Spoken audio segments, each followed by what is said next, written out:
வணக்கம். Welcome to mister review channel. இன்றைக்கி நாம் பார்த்த படங்கள் அப்படிங்கிற டாப்பிக்கில் நம்ம பார்க்க போகிற படம் 1994 வருஷம் நவம்பர் மாதம் 2ஆம் தேதி தீபாவளிக்கு ரிலீஸ் ஆன சூப்பர் குட் ஃபிலிம்ஸ் இயக்கத்தில் இதில் KS ரவிக்குமார், செந்தில், மீனா, குஷ்பு, விஜயகுமார், பொன்னம்பலம், கவுண்டமணி மற்றும் பலர் நடித்து இசை சிற்பி அவர்களோட இசையில் வெளிவந்த நாட்டாமை படம். நாட்டாமை தீர்ப்பை மாற்றி சொல்டா அந்த படத்தை பற்றி தான் பார்க்க போகிறோம். இந்த படம் அந்த காலத்துலேயே பார்த்துக்கிட்டோன்னா 175 நாள் ஓடி இருக்குங்க. 175 நாள் ப்ளஸ் இந்த படத்தை பார்த்தா நிறைய மொழிகளை பார்த்துக்கிட்டோன்னா மொழி மாற்றம் செஞ்சு வெளியிட்ருக்காங்க. இந்த படம் பார்த்துக்கிட்டோன்னா இந்த படத்தைக்காண்டி சிறந்த நடிகர் தமிழ்நாடு விருது பார்த்துக்கிட்டோன்னா நம்ம சரத்குமார் வாங்கியிருக்காப்படி. ஏன்னா இந்த படம் பார்த்துக்கிட்டோன்னா அந்த காலத்தில் பார்த்துக்கிட்டோன்னா அந்தளவுக்கு ஓடின படம். அப்படிங்கும்போது இந்த படத்துக்கு பார்த்துக்கிட்டோன்னா எந்த அளவுக்கு மவுஸ் இருக்கு நீங்களே பார்த்துக்கங்க. இப்போது இந்த படத்தை பற்றி நம்ம தெளிவாக பார்க்கலாம். இந்த படத்தோட கதை என்னென்னு பார்த்துக்கிட்டிங்கன்னா, 2 உயர்சாதி குடும்பங்கள் அவங்களுக்கு கீழே நடக்கக்கூடிய போர் தான் இந்த படத்தோட முழு கதை. இந்த படத்தில் நமக்கு ரொம்ப பார்த்துக்கிட்டோன்னா ஈஸியாக நடித்த நடிகர்னு பார்த்துக்கிட்டோன்னா மிஸ்டர் பி பாண்டு. அவருக்கு டைலாக்கே பார்த்துக்கிட்டோன்னா அதானும் கணக்கு, என்ற கணக்கு, அதானும் கணக்கு. வேறு எதுவுமே டைலாக் பெரிய டைலாக் கிடையாது அவருக்கு. அதுதான் அவரோட அதிகபட்ச டைலாக்கே இந்த படத்தில் இருக்குங்க. அதுபோக தான் இந்த படத்தில் பார்த்தா ஃபேமஸான டைலாக் தாய் கிழவி. இது பார்த்துக்கிட்டோன்னா அந்த படத்தில் பார்த்துக்கிட்டோன்னா வந்துச்சு. இந்த படத்தில் யாருமே பார்த்துக்கிட்டோன்னா அவங்க அப்பாவை கூப்பிட முடியாத லாங்குவேஜில் கூப்பிட முடியாத ஸ்லாங்கில் நம்ம கவுண்ட் பண்ணி பார்த்தா அவங்க அப்பா கூப்பிடுவா அப்படி, ஏய் தகப்பா. இதுவும் நல்லாயிருக்கும். அதுபோக உலக புகழ்பெற்ற மிச்சர் காமெடி இந்த படத்தில் வந்துச்சு. இந்த படத்தில் பார்த்துக்கிட்டோன்னா ஒரு டைலாக் ஒன்று வரும். கவுண்டமணி கவுண்டமணி பார்த்துக்கிட்டோன்னா ஒரு டைலாக் சொல்லுவா அப்படி. சரத்குமாரை பார்த்துட்டு ஒரு டைலாக் சொல்லுவா அப்படி, இப்போ தான் புரியுது ரகசியமெல்லாம் ஏன் பார்த்துக்கிட்டோன்னா ஃபோனில் பேசுகிறாங்க அப்படின்னு. அப்போ புரியல, இப்போ தான் புரியுது அதோட இது என்னன்னு. ஏன்னா அந்த இதில் பார்த்துக்கிட்டா அந்த டைலாகோட இது பார்த்துக்கிட்டோன்னா அவ்வளோ எஃபெக்டிவாக இருக்கும். எல்லாத்துக்கும் மேலே டீச்சர்னாவே பார்த்துக்கிட்டோன்னா அன்றைக்கும் இன்றைக்கும் என்றைக்குமே சரி நமக்கு பார்த்தோன்னா ஆட்டோமேட்டிக்காக நம்ம மைண்டுக்கு போகிறது நாட்டாம டீச்சர் தான். ஏன்னா அந்த அளவுக்கு பார்த்தா அவங்க நடிச்சிருப்பாங்க. அதுவும் பார்த்துக்கிட்டா அவங்க இன்ட்ரோ பண்ணும்போது வரக்கூடிய ஒரு மியூசிக் வரும் பார்த்திங்கன்னா அப்படின்னு பார்த்தா ஒரு பூனை சவுண்டு வரும். அதெல்லாம் பார்த்துக்கிட்டோன்னா அவ்வளோ அம்சமாக இருக்கும். அதுவும் பார்த்துக்கிட்டோன்னா இன்னொரு டைலாக் பார்த்துக்கிட்டோன்னா மீனாக்கும் சரத்குமாருக்கும் பார்த்துக்கிட்டோன்னா சண்டை வரும்போது ஒரு டைலாக் சொல்லுவோம் அப்படி, பள்ளி கட்டினா பஞ்சாங்கம் பார்க்கலாம், தவக்கலை கட்ட நேரத்தை பார்க்குறதுன்னு கேட்பான். அந்த டைலாக்லாம் பார்த்துக்கிட்டோன்னா அவ்வளோ மீனிங்காக இருக்கும். ஏன்னா அந்த டைலாக்கோட இது பார்த்துக்கிட்டோன்னா இப்போ தான் புரியுது. இன்னொரு டைலாக் பார்த்துக்கிட்டோன்னா நெல் போட்டால் நெல் முளைச்சிக்கும், சொல்லு போட்டால் சொல்லு முளைச்சிக்கும், எதுவுமே போகலைன்னா புல் முளைச்சிக்குங்கண்ணா. அந்த டைலாக் பார்த்துக்கிட்டோன்னா நல்லாயிருக்கும். இந்த படத்தில் வர டைலாக்கோட பார்த்துக்கிட்டோன்னா எல்லாமே பார்த்திங்கன்னா காமெடியாகவும் இருக்கும், அதே மாதிரி யோசிக்கிற மாதிரியே இருக்கும். அதுதான் அந்த படத்தில் மிகப்பெரிய ப்ளஸ் பாயிண்ட் நம்ம நினச்சிக்கலாம்.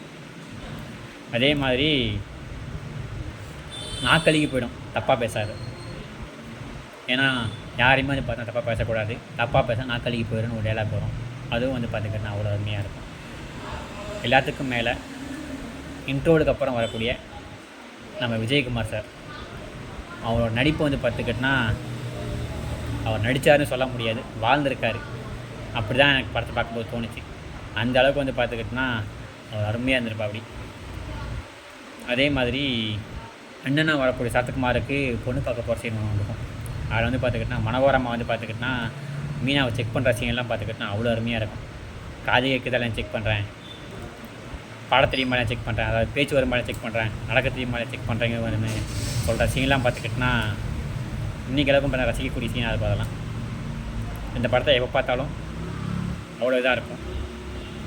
அதே மாதிரி விஜயகுமார் சாகும்போது பார்த்தா ஒரு சீன் வரும், நீதிடா, நேர்மடா, நியாயண்டா அப்படின்னு சொல்லக்கூடிய டைலாக்லாம் பார்த்துக்கிட்டோன்னா இன்றைக்கி வரைக்கும் பார்த்துக்கிட்டோன்னா யூடியூப்லேயும் இன்ஸ்டாகிராம்லேயும் மீம்ஸ்லேயும் ட்ரெண்டிங்காக இருக்குது. அந்த அளவுக்கு வந்து பார்த்தா டைலாக்லாம் பார்த்துக்கிட்டா இருக்கும். அதே மாதிரி அந்த பஞ்சாயத்து சீன் ஒன்று ஃப்ளாஷ்பேக்கில் அந்த வேர்ல்டு ஃபேமஸான அந்த சின்ன பையன் என்றாக்கன்னு பார்த்தேன், தாத்தா நான் பார்த்தேன் அந்த பையன், அதுவும் வந்து பார்த்து இந்த படத்தில் வரும். யாருமே இல்லை, அந்த அக்கா தான் கதை அழிச்சு அந்த சீன்லாம் பார்த்துக்கிட்டோன்னா அவ்வளோ யதார்த்தமாக நடிச்சிருப்பாங்க. அந்த சின்ன பையன்கிட்ட அப்போயே வந்து பார்த்தா அந்தளவுக்கு நடிப்பு வாங்கியிருப்பார் நம்ம இயக்குனர் மிஸ்டர் கே.எஸ். ரவிக்குமார் சார். அந்த அளவுக்கு வந்து பார்த்துக்கிட்டா அந்த இது வந்து பார்த்துக்கிட்டா அஃபெக்டாக இருக்கும், எதர்ச்சியாக இருக்கும், நாடகத்தன்மை இல்லாமல், சினிமா பாணி இல்லாமல் பார்க்குறதுக்கு வந்து பார்த்தா நமக்கு வந்து பார்த்தா அந்தளவுக்கு வந்து பார்த்துக்கிட்டா இதாக இருக்கும். ஈஸியாக வந்து பார்த்தா ஐக்கியமாக அந்த சீனை பார்க்கும்போது அந்தளவுக்கு வந்து பார்த்தா இந்த படத்தை அந்த சீனை பார்க்கும்போது நல்லா தோணுச்சு. அதே மாதிரி இப்போ ஒரு படம் வந்தப்போ நம்ம இயக்குனர் மாரி செல்வராஜ் வந்து பார்த்துக்கிட்டோம் ஒரு இது சொன்னால் அப்படி இருக்க இடமும் பாயும் பலகையும் நம்ம கொடுத்து போட்டு அது நம்மளே போய் படுத்துக்கிட்டா என்னடா நியாயம் அப்படின்னு வந்து பார்த்துக்கிட்டோம் ஒரு டைலாக் வந்து பார்த்துக்கிட்டோன்னா சொன்னால் அப்படி அந்த டைலாக் இந்த படத்தில் வரும். அதெல்லாம் வந்து பார்த்துக்கிட்டோன்னா அப்போ இருந்த இதை வந்து பார்த்துக்கிட்டோன்னா நமக்கு வந்து பார்த்தா தெரியப்படுத்துது எந்த மாதிரி இருந்தாங்க எப்படி இருந்துக்காங்க அப்படின்னு. ஆனால் நான் ரைட்டு சொல்ல வரல, அது வந்து பார்த்தா முழுக்க தவறு தான், அப்படி இருந்துக்கூடாது. அதை வந்து பார்த்துக்கிட்டேன் அந்த டைலாக் மட்டும் பார்த்தா கொஞ்சம் யோசித்து வச்சுருந்தா கொஞ்சம் நல்லா இருந்திருக்குமே அப்படின்னு தோணுது. அதே மாதிரி அந்த மிக்சர் காமெடிங்கிறது என்றைக்குமே மறக்க முடியாது. அந்தளவுக்கு வந்து பார்த்துக்கிட்டோன்னா அந்த காமெடி பார்த்தா ஃபேமஸ்ஸு. கிளைமேக்ஸுக்கு முன்னாடி பார்த்துக்கிட்டோன்னா ஒரு டைலாக் வரும், பொண்ணாக இருந்தாலும் சரி பையனாக இருந்தாலும் சரி பெற்றவனுக்கு அப்புறம் தான் மற்றவன். இதை இன்றைக்கி இருக்க 2K கிட்ஸ் புரிஞ்சுக்கணும்.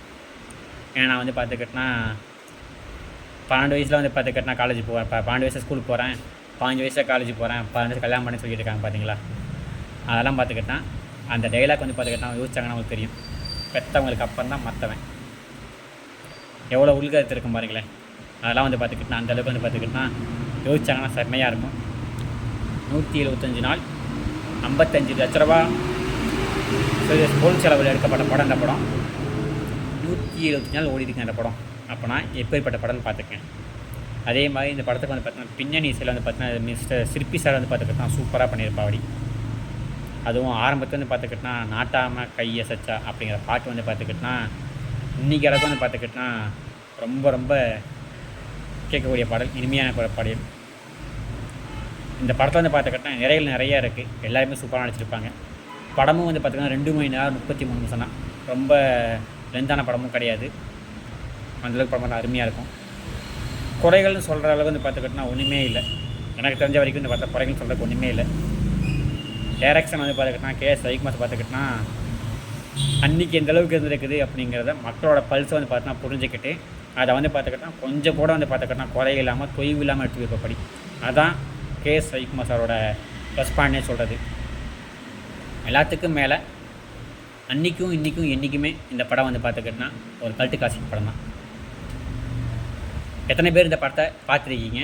இந்த படத்தை பார்த்துட்டு உங்களுக்கு என்ன தோணுச்சு அப்படிங்கிறத மறக்காமல் கமெண்ட் பண்ணுங்கள். மீண்டும் ஒரு விமர்சனம் சந்திப்போம். நன்றி. இந்த வீடியோ பார்த்துட்டு உங்களுக்கு பிடிச்சிருந்துச்சுன்னா இந்த சேனலை சப்ஸ்கிரைப் பண்ணிக்கோங்க, கமெண்ட் பண்ணுங்கள். நீங்கள் அளிக்கக்கூடிய சப்ஸ்கிரைப்பும் கமெண்ட் தான் எனக்கு வந்து பார்த்துக்கிட்டோன்னா பெரிய பக்கப்படம். உங்களோட ஆதரவு எனக்கு என்றைக்குமே தேவை. அடுத்து இதை மாதிரி வேறு என்ன படத்தை பற்றி பேசலாம் அப்படின்னு நீங்கள் நினைக்கிறீங்க அதை வந்து பார்த்துக்க தெரியப்படுத்துங்க. அந்த படத்தை பார்த்துட்டு நான் முழுசாக வந்து பார்த்துக்கிட்டேன்னா எனக்கு தோன்ற கருத்தை உங்களுக்கு ரிவ்யூவாக சொல்கிறேன்.